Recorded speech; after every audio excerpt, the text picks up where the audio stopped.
Family comes first, Emma. Your brother needs this more than you do. My mother's words felt like ice in my veins as I stood in our kitchen clutching my nearly empty bank statement. The college fund I'd built since I was 14. Gone. All $48,000 of it transferred to my brother Kevin's account 3 days ago. My name is Emma Chen. And at 22 I was watching my dreams of medical school evaporate because my golden child brother had gotten himself into trouble again. The worst part. My parents had authorized the transfer without even telling me. He could go to jail, Emma, my father added, not meeting my eyes. The people he owes money to, they're dangerous. We had to do something. I laughed bitterly. Dangerous? You mean his gambling debts? The ones he racked up while supposedly studying at Yale. I pulled up the bank app on my phone, showing them the transfer details. 8 years of savings. Every birthday check, every summer job, every scholarship stipend, gone in one transaction. My mother reached for my hand, but I pulled away. Kevin made a mistake, but he's family. He promised to pay it back once he gets back on his feet. Just like he promised to pay back the car they bought him last year, or the rent for his luxury apartment, or the business loan for his failed startup. Kevin was 25, hadn't finished college, and had never held a job for more than 3 months. But in my parents' eyes, he could do no wrong. I start medical school in 4 months. I said, my voice shaking. That money was my living expenses. My books, my. You can take out loans, my father interrupted. You're good with money. Kevin isn't built for that kind of stress. Not built for stress. The words echoed in my head as I remembered all the nights I'd worked double shifts at the campus coffee shop while maintaining my 4.0 GPA. All the weekends I'd spent tutoring instead of partying. All because I was good with money and responsible. My phone buzzed, a text from Kevin. Thanks for the help, sis. Promise I'll make it up to you. Dinner's on me when I'm back in town. I showed the text to my parents. Did you tell him you took my money, or did you let him think I offered? Their silence was answer enough. That evening, I drove to the local branch of Pioneer Bank, determined to at least close my account. I couldn't trust my parents not to pull this again. Couldn't risk them accessing any future savings. Mrs. Martinez, the bank manager who'd known me since I opened my first account, took one look at my face and ushered me into her office. Emma, honey, are you okay? I tried to call you when I saw the transfer, but it was already processed. I blinked back, tears. You tried to call me, she nodded, pulling up something on her computer. There were irregularities in the transaction, things that didn't add up. She turned the screen toward me. Your parents had joint access because you opened the account as a minor, but look at this.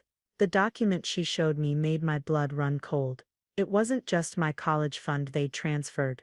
There were smaller transfers too, going back months. 20 here, 50 there, always under the reporting threshold. That's not all, Mrs. Martinez said quietly.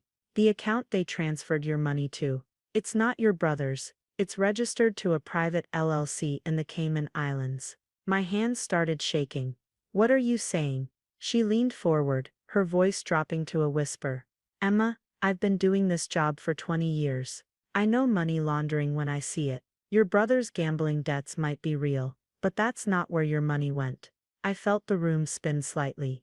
Then where? I think Mrs. Martinez said, sliding a business card across her desk. You need to talk to my friend at the FBI's Financial Crimes Unit. Something much bigger is going on here, and you might be the key to uncovering it all. I stared at the card, my mind racing. My perfect family, my successful father, my devoted mother, what were they really involved in? And how many other family emergencies had been covers for something darker? What should I do? I asked, my voice barely audible. Mrs. Martinez's expression was grim. Go home. Act normal. Don't let them know you know anything. I'm going to help you set up a new account at a different bank, one they can't access. And then, she tapped the FBI agent's card. You're going to make a very important phone call. As I drove home that night, my father called. Emma, honey, we're having a family dinner tomorrow. Kevin's coming home. He wants to thank you properly for your help. I swallowed hard, thinking of the FBI card in my purse. Of course, Dad, wouldn't miss it for anything. The next evening, I sat at our family's dining room table, watching my mother fuss over Kevin like he was still a child. He'd arrived an hour late, sporting a new designer watch and that familiar charming smile that had gotten him out of trouble his entire life. "Emma," he embraced me with theatrical enthusiasm. "My favorite sister. You're literally a lifesaver, you know that." I forced a smile, thinking about Mrs. Martinez's revelations. "Right? The gambling debts." Something flickered in his eyes. Confusion, before he quickly recovered. "Yeah, exactly. Dark times, but I'm turning things around now. Actually, I've got some exciting business opportunities lined up." Of course he did. Kevin always had opportunities that somehow required other people's money. Mom brought out her special occasion lasagna, the one reserved for Kevin's sporadic visits home. "Isn't this nice?" She beamed. "All of us together again." I pushed the food around my plate, my appetite gone. Earlier that day I'd met with Agent Sarah Cooper from the FBI. Her reaction to the bank documents had confirmed my worst fears. "These transactions," she'd said, pointing to the pattern Mrs. Martinez had noticed, "they're textbook money laundering. Someone's been using your account as a pass-through, probably because your clean banking history wouldn't raise flags." I watched my father now, typing something on his phone while pretending to listen to Kevin's latest schemes. How long had he been using my account? What exactly was he involved in? "Emma's been quiet tonight," Kevin observed, breaking into my thoughts. "Still upset about the money." "Come on, sis. Don't be like that. Family helps family, right?" My mother jumped in before I could respond. "Speaking of help, Kevin, your father and I were thinking. Emma's always been so good with finances. Maybe she could help you manage your new business ventures." I nearly choked on my water. They wanted me involved in whatever they were doing. "Actually," I said carefully, "I should focus on medical school, my loans."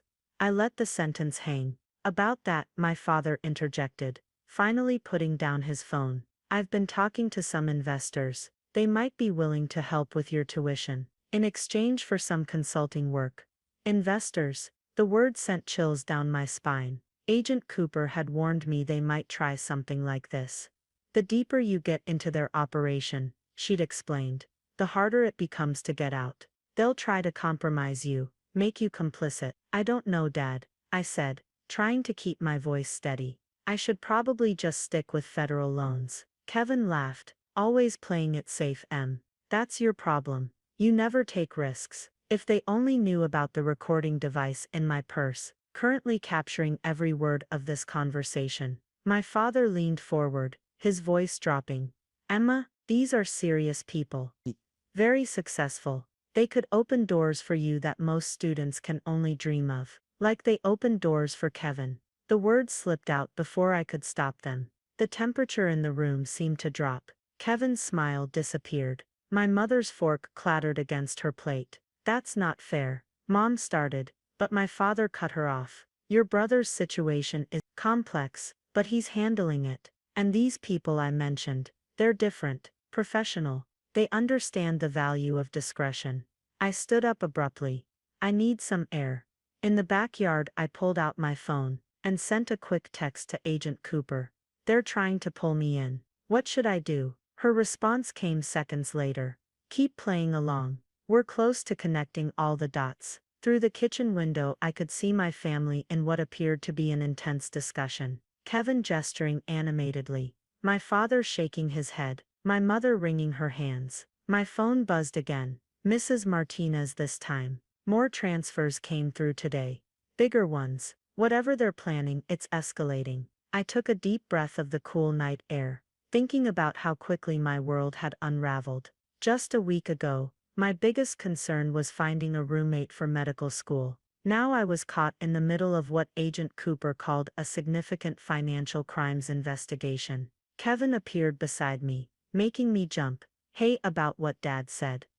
Those investors, they're really interested in you, Em. Your clean record, your academic background. It's valuable." "Valuable for what exactly?" I asked, studying his face. He shrugged, but his eyes were serious. "Let's just say there are ways to make money that don't involve working 60-hour weeks at a hospital. Ways that could make your student loans disappear overnight." I thought about my empty college fund. about the years of deception, about whatever business had required them to launder money through my account. I'll think about it, I said.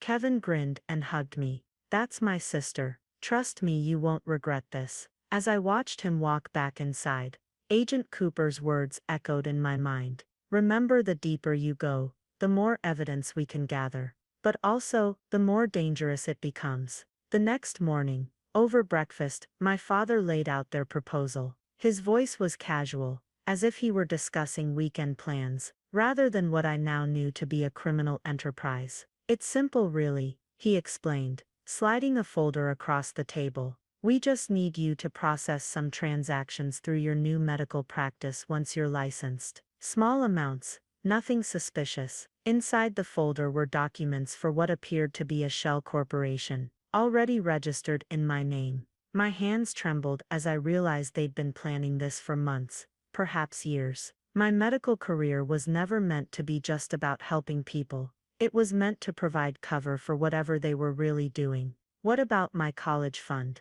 I asked, keeping my voice steady. Was that a test, to see if I'd stay quiet? Kevin laughed from his spot by the coffee maker. Come on, Em. You passed with flying colors. Most people would have raised hell. But you understood it was for family. No, I thought. I understood I was being recorded by the FBI. My mother touched my hand. Sweetheart, we always knew you were special, different from other kids. You understand responsibility, discretion. The perfect front, I muttered.